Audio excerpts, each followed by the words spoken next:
Radhe Radhe sir. आज हमारे यहाँ सोसाइटी में एक विचार चल रहा है। तो श्रीमती जी ने हमारे एक पूछा प्रश्न कि भाई कल से दूध वाला जो है वो ऊपर नहीं आएगा दूध देने के लिए।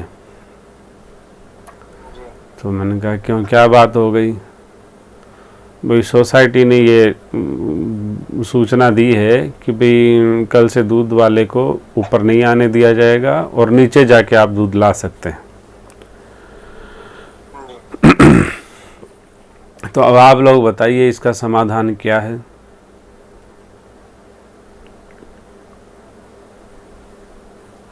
इसमें समस्या क्या हुई श्री गुरु जी? अब वो समस्या ये है, है नहीं। समस्या ये है कि उस समय प्राय अपने राम, श्री पिताजी और श्रीमती जी तीनों सेवा में रहते हैं ठाकुर जी के।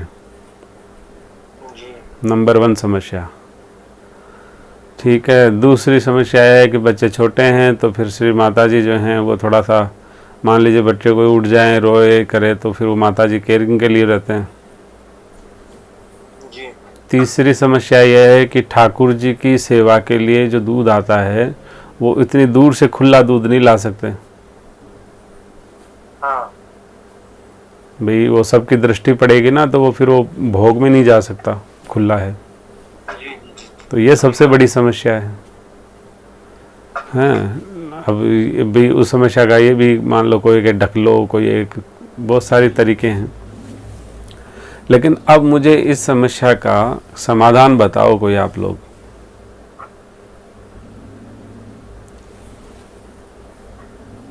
राधे राधे गुरु जी। हाँ, राधे राधे। हम तो 22 मार्च से खुला दूध लेके आ रहे हैं, गेट से सबकी दृष्टि पड़ती है। हाँ, 22 मार्च से लेके आ रहे हैं। हमारे गेट पे 22 मार्च को लॉक लगा था, आज तक नहीं खुला है। हमारा दूध वाला बेचारा घर घर दे के जाता था दूध, अब वो गेट पे आता है, हम वहीं से लेके आते हैं। अच्छा अच्छा। उसके लिए भी हमारा अलग से हमने टाइम फिक्स कर लिया कि अब पहले थोड़ी बहुत देर लेट तक सो भी जाते थे, वो भी नहीं सो सकते। दूध वाला आएगा, अपने आप नींद खुल जाती है। हम्म। तो अभी सभी का बैन हो गया या सफाई वाला भी आता है कि नहीं अंदर? कोई नहीं आता, बस एक पानी पानी छोड़ने वाला आता है, बाकी सब बैन नहीं है। अच्छा अच्छा। सफाई तो भी कचरे वाली गाड़ी जो ये है ना, गवर्नमेंट गाड़ी आती है वो भी आ रही है, और जो खुला आता है वो भी आ रहे हैं कचरे वाला। हम्म हाँ, और कोई कई घरों में काम वाली भी आ रही है, हम्म। और दूध वाले भी आ रहे हैं। हमारे तो जैसे नहीं लेते हैं दूध, लेकिन आ रहे हैं दूध वाले भी। हाँ, तो मुझे तो आप इस सनातन को मानने वाले हैं तो सनातन का रिप्लाई दो। तो इसमें सनातन का जवाब क्या हो सकता है? सनातन का क्या मानना है इसमें?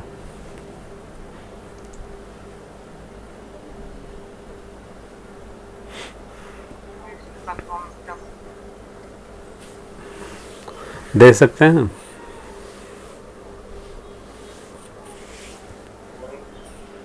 कैसे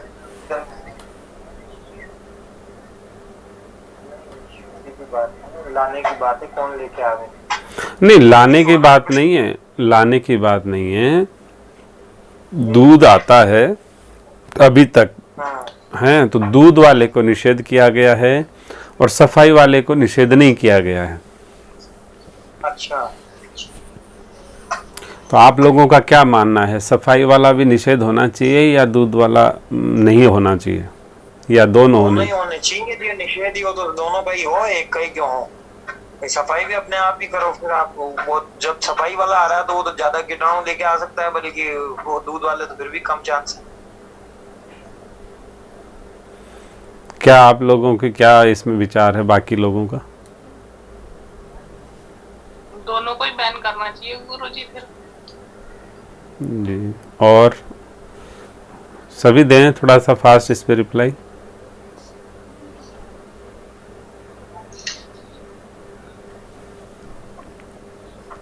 राधे राधे महाराज। हाँ, राधे राधे।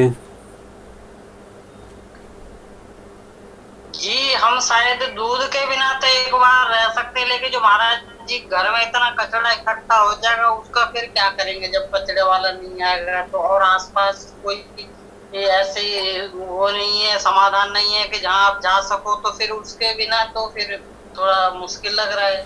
नहीं, कचरे वाला दूध वाला भी गेट तक आ जाएगा, कचरे वाला भी गेट तक आ जाएगा।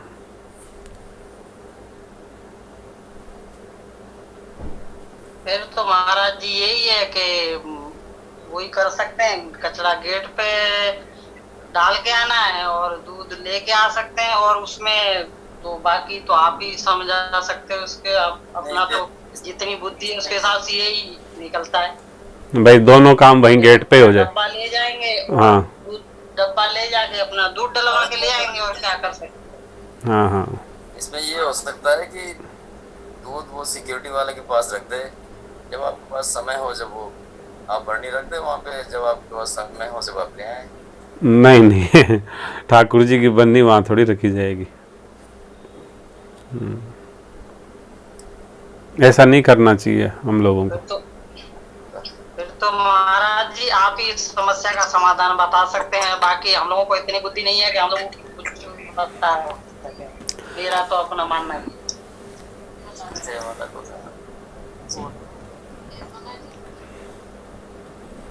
कोई इसको सनातन के दृष्टिकोण से थोड़ा बताने का प्रयास करेंगे कोई भी?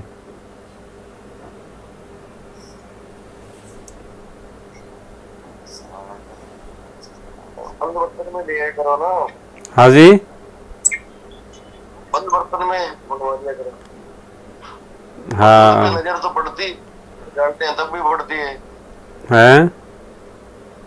दूध पे नजर तो जब दूध निकालते हैं गैया से तब भी पड़ती है। दूध ये किलो नहीं, दूध या तो वैसे तो लीटरों उसके ऊपर बैठ के भी आता है, उससे कोई मतलब नहीं। जब हमारे पात्र में आ जाता है तो श्री ठाकुर जी की कस्टडी में आ जाता है। आचार विचार का नियम और कानून उसके बाद ही शुरू होता है।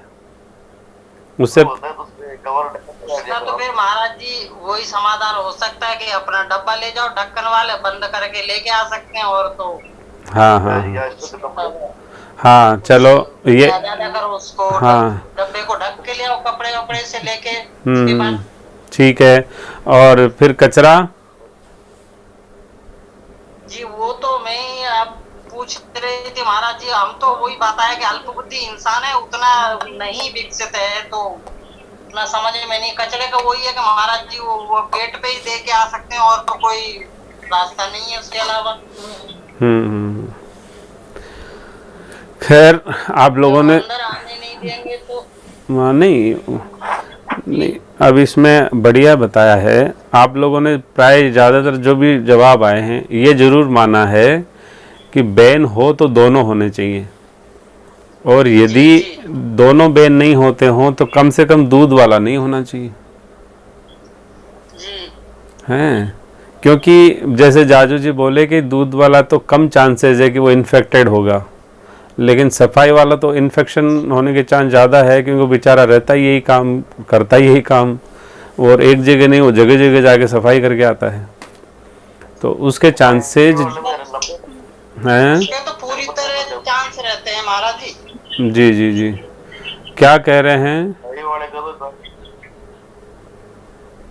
दूध वाला तो ग्लोव भी पहने होते हैं, मास्क भी लगाए हुए होते हैं, सैनिटाइज किए होते हैं, समझदार है वो। तो दूध वाला तो कम चांस है जी। सफाई वाले के तो 90 चांस रहते हैं। हाँ, और दूध वाले ज़्यादातर जो लोग हैं वो बेचारे थोड़ा सा आहार विचार भी, उनका खान पीन भी ठीक रहता है। वो नॉन वेज लेने वाले नहीं होते हैं, ड्रिंकर नहीं होते हैं, और इस सफाई अभियान वाले लोगों का 99% चांस ये है कि वो नॉन वेज भी लेते हैं और ड्रिंक भी लेते हैं। तो कहने का तात्पर्य है कि यदि हम दोनों में रिस्क देखें तो सफाई वाले की रिस्क बहुत ज़्यादा है in comparison of milk supplier. तो भाई मिल्क सप्लायर वाला तो बेचारा वो जैसे कि मास्क भी लगा के आता है, ग्लव्स भी पहन के आता है, सैनिटाइज होता है, और वो बेचारा बहुत 4 बजे 3 बजे उठता है, वैसे ही उसकी वृत्ति भी सात्विक होती है, तो वो सावधानी भी रखता है। लेकिन सफाई वाले तो कोई, और वो लेडीज़ और जेंट्स दोनों वो तो वैसे ही खुले घूमते हैं, कोई वो भी नहीं है। लेकिन अब इसको ये तो नॉर्मल बातें हो गई, लेकिन इसमें सैद्धांतिक दोष क्या है जो हमारे भजन का नाश करता है, उस पे चर्चा अपन करने वाले हैं। इस तरह के जीवन के जो हमारे जो चैलेंजेस हैं और जिनको हम किस तरह से टैकल करते हैं, कैसे हैंडल करते हैं, उस हैंडल करने की मैकेनिज्म पे हमारे भजन की भी एक व्यवस्था बनी हुई है। फॉर एग्जाम्पल, आपने कहा कि साहब बैन हो तो दोनों हो, और यदि नहीं होते हैं तो फिर एक ही बैन होना चाहिए है, ठीक है।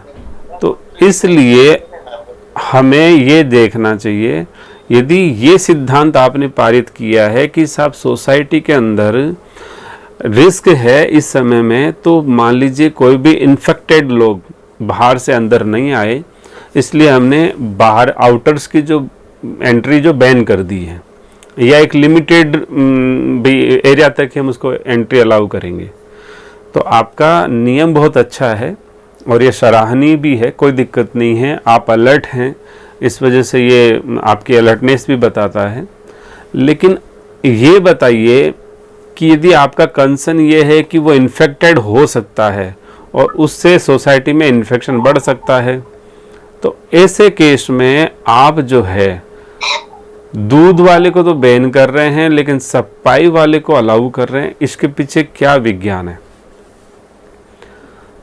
तो उनके पास में जवाब ये आता है कि दूध जो है वो आप जो है मान लीजिए गेट से ले आए, लेकिन सफाई, दूध तो इतना कंपलसरी कंपोनेंट नहीं है हमारा, लेकिन सफाई के बिना तो हम कैसे रहेंगे? और ठीक है कि सफाई भी मान लीजिए आप कचरा उठा के गेट पे डाल भी आओगे, कोई बात नहीं है, लेकिन कॉमन एरियाज की सफाई कौन करेगा भाई? सीढ़ियाँ हैं, कॉमन एरिया है, छत है, इनकी सफाई कौन करेगा?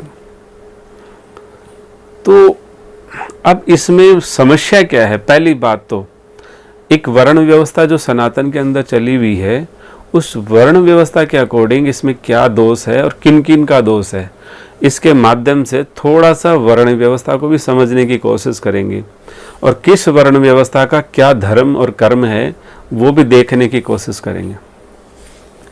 कि मान लीजिए कि कोई बंदा इस सिद्धांत को मान लेता है, ठीक है, वो इस सिद्धांत को मान लेता है कि चलो कोई बात नहीं है, एक को बैन कर दिया गया और एक यहाँ पर आता है, सफाई वाला ले जाता है। तो इसमें पहली बात तो तमोगुण की वृत्ति झलकती है, तमोगुण साफ दिखाई देता है। क्यों? स्वार्थ की बू आती है, तमोगुण की बू आती है, क्योंकि दूध वाला जो है वो पर्टिकुलर किसी एक या दो जगह ही जाता है या 3 जगह जाता है, लेकिन सफाई वाला तो छत पे भी जाएगा, सीढ़ियों पे भी जाएगा, लिफ्ट में भी जाएगा, हर फ्लैट के दरवाजे तक जाएगा, और विदाउट मास्क और बिना किसी प्रिकॉशंस के जाएगा, है। तो इसका मतलब है कि जो हाई डेंजर जोन वाली जो प्रोफाइल है उसको तो आपने अटेंड कर लिया है, और जो बहुत ही लो रिस्क वाली है उसको आपने इग्नोर कर दिया है, उसको आपने बैन कर दिया है। तो इसका मतलब क्या है? आपका ये जो डिसीजन है राग और द्वेष से भी मोटिवेटेड हो सकता है। भाई आपका एक डिसीजन तो है कि राग और द्वेष से भी मोटिवेटेड हो सकता है। दूसरा कारण क्या है?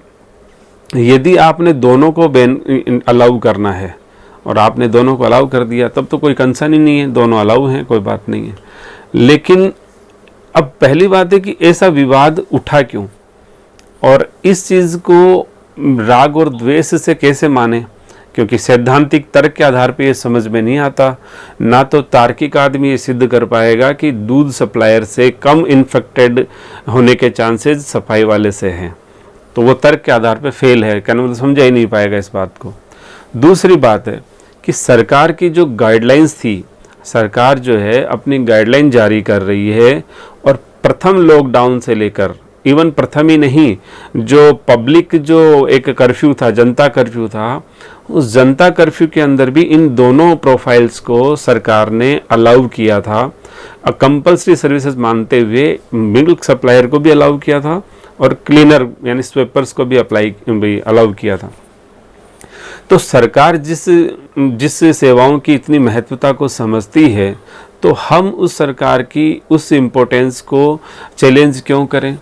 कि भाई ठीक है, डोर टू डोर सप्लाई आपकी हो रही है, सरकार की परमिशन से हो रही है, तो हमें ये रखना चाहिए, कोई बात नहीं है। दूसरी बात, मान लीजिए कि अब आपका ये कहना है कि मिल्क सप्लायर आपका गेट तक आ जाता है या अमुक एरिया तक आता है, आप जाके वहाँ से ले आओ, और मान लीजिए 135 करोड़ भारत की जनता इसी सिद्धांत को मानते हुए बाहर निकल के दूध लेने जाएगी, तो आप बताइए कि वो कर्फ्यू कहाँ अप्लाई हो पाएगा? सरकार के लिए कितनी बड़ी समस्या बन जाएगी। तो सरकार तो बड़ी परेशानी में आ जाएगी, हैं। तो इसलिए जब दूध सप्लायर आपको अलाउ किया हुआ है और वो आपके घर तक पहुंच रहा है, तो आपको वेट करना चाहिए और आपके घर पे ही दूध लेना चाहिए। दूसरी बात यह है कि दूध के बहाने आप अपने परमिशन से, आप अपने एरिया से, आप अपने घर से बाहर निकल के मनोरंजन का एक साधन मत बनाइए कि साहब दूध लेने जा रहे हैं, दूध लेने जा रहे हैं, ऐसी बात नहीं है। इसी तरह से जो स्वीपर है वो भी आपके घर तक आ रहा है कचरा लेने के लिए, आप उसको कचरा दीजिए और वो भी अपना काम कर रहा है। तो एक तो बात ये हो गई। फिर आप ये देखिए कि सनातन के अंदर इसमें दोष कैसे खड़े हो जाते हैं कि इस व्यवस्था का नॉलेज क्यों नहीं है समाज को। तो इसकी वजह से ये ब्राह्मण दोषी हो गया, क्योंकि ब्राह्मण का प्रॉपर सिस्टम यही है, ब्राह्मण का कर्तव्य और कर्म यही है कि वो समाज को ज्ञान देवे, समाज को जो है अज्ञान के अंधकार से निकाल करके उसको ज्ञान प्रदान करे। तो कहने का मतलब है कि यदि ये सैद्धांतिक दोष समाज में कहीं भी बना हुआ है, इसका मतलब है कि ब्राह्मण इसमें दोषी है, ये ब्राह्मण का दोष है। दूसरी बात है कि मान लीजिए अब ये दोष तो ब्राह्मण ने तो कर दिया, अब उसका परिणाम समाज भोग रहा है। मान लीजिए आपसी विवाद है, या मान लीजिए कि कोई अव्यवस्थाएं बन गई है, बहुत सारी चीज़ें हैं, तो उसके परिणाम को अब समाज भोग रहा है। तो वो अव्यवस्थाएं, वो पार्शियलिटी, वो भेदभाव, इस तरह के सिद्धांत प्रतिपादन करना और सिद्धांत का खुद ही खंडन कर देना है, आंशिक रूप में सिद्धांत का पालन करना, ये बड़ा ही सैद्धांतिक दोष समाज में होता है। तो इसका विधिवत पालन कराने का कार्य क्षत्रिय का है। यदि समाज में कहीं दोष है और उस दोषपूर्ण व्यवस्था को वो स्वीकार कर रहा है और उसका पार्ट बन रहा है, तो फिर क्षत्रिय भी इसमें दोषी होता है। तो समाज में दोष उत्पन्न क्यों हुआ, इसका कारण है ब्राह्मण। समाज में दोष बरकरार क्यों है, इसका कारण है क्षत्रिय। और समाज में दोष प्रतिदिन बढ़ क्यों रहा है, उसका दोषी है वैश्य, हैं। क्योंकि प्रलोभन में वृत्ति है, हर आदमी प्रलोभन चाहता है, किसी न किसी के आपसी इंटरेस्ट उनके जुड़े हुए हैं, इसलिए वो एक दूसरे को बढ़ावा देते हैं और इस प्रलोभन की वृत्ति से, इस लोभ की वृत्ति से या एक राग द्वेष की वृत्ति से वो उसको बढ़ा रहे हैं। तो ये वैश्य का दोष है। और ऐसी दुर्व्यवस्था का विरोध नहीं करना और उसमें सहज सहयोग प्रदान कर देना, ये शूद्र का एक दोष होता है। तो कहने का मतलब है इस वर्ण व्यवस्था में किस वर्ण की क्या एक भूमिका होती है इस सेवा के संदर्भ में, और वो अपनी सेवा से, अपने कर्म से यदि वो मुंह मोड़ लेते हैं तो वो सनातन के दृष्टिकोण से दोषी होंगे।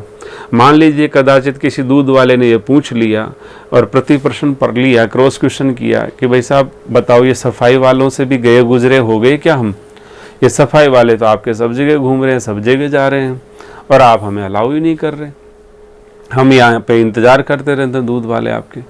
तो कहने का तात्पर्य ये है कि किसी भी एक समाज के किसी वर्ग ने, या जो पीड़ित वर्ग है, उसने ये पूछ लिया कि साहब ये मेरे साथ क्यों किया गया, तो फिर आपको समाज को जवाब तो देना ही पड़ेगा कि साहब ये गलत किया है या सही किया है। तो सैद्धांतिक जो सिद्धांत का प्रतिपादन करता है उसको सिद्धांत का खंडन कभी भी नहीं करना चाहिए, किसी रूप में नहीं करना चाहिए। अब रही बात कि मान लीजिए दोनों को ही बैन कर दिया जाए और दोनों को गेट से अपन मान लीजिए सेवाएं ले, गेट पे जाके लेवें, तो उस केस में फिर कॉमन एरियाज की सफाई की बात आती है, और भी बहुत सारी क्लीनिंग की बात आती है।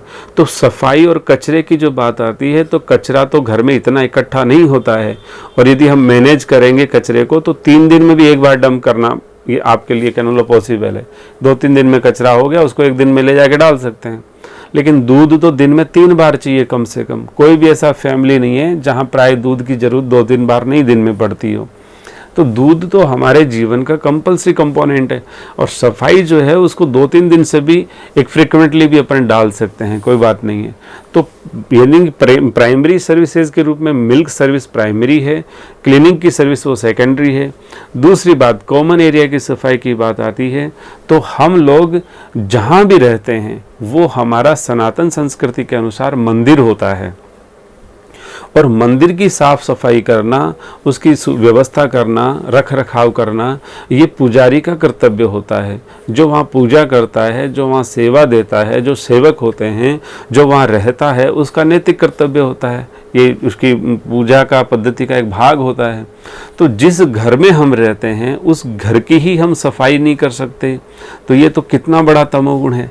वो भी एक नौकर के भरोसे बैठे हैं कि नौकर आएगा तब वो कचरा ले जाएगा, जब वो कॉमन एरिया की सफाई करेगा। तो कॉमन एरिया की सफाई भी एक मैनेजमेंट के तहत हम मिल बांट के कर सकते हैं। दूसरी बात, जब हमारे समाज में, हमारे राष्ट्र में या एक मानव प्रजाति पे इतना बड़ा संकट आया हुआ है, तो उस संकट में सरकार के दिशा निर्देशों का एक यथोचित और बहुत ही यथार्थ पालन करना चाहिए। ऐसा नहीं कि अपना मन मर्जी से अपन पालन कर रहे हैं। सरकार चिल्ला चिल्ला के कहती है अत्यंत आवश्यक हो तो ही घर से बाहर निकलो, ऐसी बात हो तो ही ऐसा कुछ करो। तो हमारी आवश्यकताएं क्या है? सब चीज़ें जब व्यवस्थित चल रही है तो फिर क्यों पंगा करना है कि आपको वहाँ जाना है, इधर जाना है? ऐसा कुछ भी नहीं है। और रही बात, यदि दोनों को बैन करना है तो सफाई आप कॉमनली आप सभी लोग मिलकर करिए, और यदि दोनों को बैन नहीं करना है तो सुचारू सेवाएं जारी रखने दीजिए। और यदि आपने एक को बैन किया और एक को बैन नहीं किया, तो यदि आप ब्राह्मण हैं तो आपका दोष तो है ही है। अब दोष हो गया, उसका प्रायश्चित भी नहीं कर रहे। मान लीजिए उस कम्युनिटी में आप ब्राह्मण हैं तो वापस से वो विचार उनको नहीं दे रहे जो एक अज्ञानतावश कोई समाज कर रहा है, तो उसको आप विचार दीजिए। और यदि क्षत्रिय हैं तो ऐसी दुर्व्यवस्था का अंग बने हुए हैं तो उसको दुरुस्त करिए। और वैश्य है तो किसी भी तरह से कूल डाउन करके सिचुएशंस को आप उसको रेक्टिफाई करिए। और शूद्र है तो इसका एक बार विरोध जरूर करिए, और सहयोग तो कम से कम बिल्कुल मत करिए। ये चारों वर्ण व्यवस्था के अकॉर्डिंग हमारे समाज में ऐसी कोई व्यवस्था बनती है, ऐसा कोई समस्या खड़ी होती है, तो अपनी अपनी वर्ण व्यवस्था के हिसाब से क्या उसकी ड्यूटी है, ये सनातन का सिद्धांत कहता है। और यदि वर्ण व्यवस्था के हिसाब से आप अपने कर्तव्य कर्म का पालन नहीं किया तो फिर आपके भजन में इसका नेगेटिव इफेक्ट आता है। कहना मतलब है कहीं समाज में अन्याय हो रहा था और आपने उसका प्रतिकार नहीं किया, जबकि आपको वहाँ प्रतिकार करना ही चाहिए था। आपका शास्त्र उस प्रतिकार के लिए आपको अलाउ करता है। आपकी वर्तमान सरकार भी आपको इसलिए प्रेरित करती है कि ऐसी व्यवस्थाओं का आप भाग मत बनिए जो समाज में नई समस्याएं खड़ी कर सकते हैं। क्योंकि 135 करोड़ जनता ऐसे ही सोचने लगेगी तो बहुत बड़ी अव्यवस्था हो जाएगी समाज में। तो इसलिए एक सभ्य समाज के एक साधक मानने के नाते मान लो, या एक सनातन संस्कृति के फॉलोअर के नाते मान लो, एक जागरूक एक व्यक्तित्व के नाते समझ लो, एक आदर्श सामाजिक व्यक्ति के नाते समझ लो कि इन व्यवस्थाओं को पार्शली आपको फॉलो नहीं करना चाहिए। सिद्धांत का प्रतिपादन करना है तो उसका एकदम स्ट्रिक्टली फॉलो होना चाहिए, और नहीं फॉलो कर सकते हैं तो आपको अपने अपने वर्ण और कर्म के हिसाब से उसका विरोध करना चाहिए। राधे राधे। राधे राधे। जी भैया, राधे राधे। किसी का कोई इसमें प्रति प्रश्न है तो पूछ लीजिए। महाराज जी, ये उसके बारे में जानकारी ना हो कि क्या हो रहा है क्या नहीं हो रहा है, तो उसके उस टाइम उसमें क्या कर सकते हैं? हमने आपको बताया है ना, आप सब लोगों ने एक बात जरूर कही कि या तो दोनों को बंद कर दो या दोनों को अलाउ कर दो। ये तो आप लोगों ने सबने कही थी। तो आप सब लोगों को प्राय जानकारी रहती है। उर प्रेरक रघुबीर गोसाई, ये सबको प्रेरणा रहती है, भगवान कर ही देते हैं जो आपके प्रथम गुरु हैं। लेकिन अब इसका सनातनीय इसका दुष्परिणाम क्या होता है और सनातन सिद्धांत क्यों होता है ये, और उसमें वर्ण व्यवस्था के हिसाब से क्या आपकी ड्यूटी बनती है, क्या आपका कर्म बनता है, वो मैंने आपको बताया है, ताकि आपके जीवन में भी ऐसी कोई बात हो तो आप उसको स्ट्रिक्टली अपने वर्ण व्यवस्था के हिसाब से हैंडल करें, और कम से कम चारों वर्ण में से कोई भी इस वर्ण व्यवस्था की इस दूषित व्यवस्था का पार्ट नहीं बने। इसलिए मैंने आपके सामने ये चीज़ें रखी हैं। जी। और भी कोई? महाराज जी हमने तो दूध लगा नहीं रखा, तो इसको तो हमारे कचरे वाला तो आता है, सफाई वाला भी आता है, दूध हमने लगा नहीं रखा, तो उसके बारे में क्या कह सकते हैं, कैसे? नहीं नहीं नहीं, वो आपका वो नहीं है, वो नहीं लगा रखा तो कोई बात नहीं, लेकिन कोई आपकी सोसाइटी में लगा रखा है जिसने, आप उसका विरोध करें और कोई विरोध कर रहा है तो आप भी उसके साथ दें, ऐसा नहीं है, वो नहीं, ठीक नहीं है वो, उसमें आपका अपराध बनेगा और भजन भी आपका खराब हो जाएगा उससे। जी जी। हाँ प्रीति जी, आप कुछ कह रहे थे? जी भैया, मैं ऐसे बोल रही थी कि वर्ण व्यवस्था आजकल तो इतनी विकृत हो रही है कि और न तो इसको कोई फॉलो करना चाहता है, और वैसे भी एकदम विशुद्ध वर्ण व्यवस्था तो रही नहीं, ऐसे मिक्सअप रहता है। नहीं, मिक्सअप क्यों होगा? जिस वर्ण में आप हैं वो तो आपका वर्ण व्यवस्था तो है ही। अब आप अलग बात है कि आप मान लीजिए अपने आप को क्षत्रिय समझते हैं या मान लीजिए ब्राह्मण समझते हैं, किसी न किसी एक वर्ण में तो जीव समझेगा ही अपने आप को। ऐसा तो हो ही नहीं सकता है कि वो किस चारों में से किसी में नहीं समझे। ये हो सकता है कि मैं शूद्र हूँ तो मैं कहूँ कि नहीं मैं साहब शूद्र नहीं, मैं तो क्षत्रिय या ब्राह्मण हूँ, तो ये जरूर हो सकता है, लेकिन चारों में से कोई न कोई इंसान एक वर्ण में अपने आप को जरूर मानेगा। ऐसा हो ही नहीं सकता कि वो चारों में से किसी वर्ण में नहीं है वो। आज के युग में एक प्रासंगिकता है क्या वर्ण व्यवस्था की? शास्त्रों में तो है, लेकिन अब तो बिल्कुल ही मतलब सारा समाज ही उथल पुथल हो गया। नहीं, समाज के उथल पुथल होने से कुछ नहीं होता है। हम यहाँ व्यक्ति विशेष की बात कर रहे हैं कि आप अपने आप को वर्ण व्यवस्था में कौन सी में मानते हैं। मान लीजिए चलो ठीक है, आप तो जो भी हैं, मान लीजिए क्षत्रिय हैं तो आप कहते हैं मैं तो ब्राह्मण हूँ साहब, हैं, मान लीजिए शूद्र हैं तो आप तो कहते हैं साहब मैं तो क्षत्रिय हूँ साहब, कुछ भी हो सकता है। लेकिन जिस भी जगह पर आप अपने आप को मानते हैं, कम से कम उस वर्ण व्यवस्था के नियमानुसार आपको उस सिस्टम में अपना योगदान तो देना ही चाहिए। ये अलग बात है कि आप उसमें नहीं हैं और आप अपने आप को वहाँ मानते हैं, तो ये तो आपका अनाधिकार प्रयत्न हो गया। फिर वो श्रीमद् भगवत गीता कहती है कि अपने धर्म में तो मरना ही श्रेष्ठ है, दूसरे का धर्म जो है वो भयावह है। भयावह इसलिए है कि उसकी बारीकियों को हम समझ नहीं पाएंगे और उस तरह से हम जी भी नहीं पाएंगे। नहीं जी पाने से फिर क्या है कि एक दिन वो हमारा पतन करा देगा। तो हमने मान लीजिए मैं कह दूँ मैं साहब ब्राह्मण हूँ, मैं ब्राह्मण की जो वर्ण व्यवस्था है या उसका जो जीवन है ऐसे में नहीं जी सकता हूँ और ना वैसा सेवा दे सकता हूँ। तो कहने का मतलब मुझे मेरे धर्म की तो जानकारी बाय बर्थ जेनेटिक इफेक्ट से भी मिलती है, इसलिए दूसरे के धर्म की बारीकियों का जी वर्ण व्यवस्था उसको मानने से तो नहीं है, वो तो जन्म से। हाँ जन्म से तो होगी, नहीं जन्म से तो है ही, लेकिन आजकल तो कई चैलेंज कर देता है ना भाई हम तो साहब नहीं ये अमुक है अमुक है। तो कहने का मतलब है जन्म से तो है ही है, वर्ण व्यवस्था तो जन्म से ही होती है, उसमें कोई वो इफ एंड बट नहीं होता है। लेकिन मेरा कहने का मतलब ये विवाद का विषय नहीं है कि आप जन्म से मानते हो कि कर्म से मानते हो, लेकिन मैं तो ये कहता हूँ कि यदि आप जिससे भी मानते हो, आप जिसमें अपने आप को मानोगे जरूर, चार वर्णों में से एक जगह जरूर पाओगे। ऐसा हो ही नहीं सकता कि आप पांचवा वर्ण ढूंढ के ले आओ, तो चार में से किसी में किसी तो अपने आप को पाओगे। तो जिसमें आप अपने आप को समझते हो उस समय आप उसी के हिसाब से अपना श्रेष्ठ उसमें योगदान दे दो।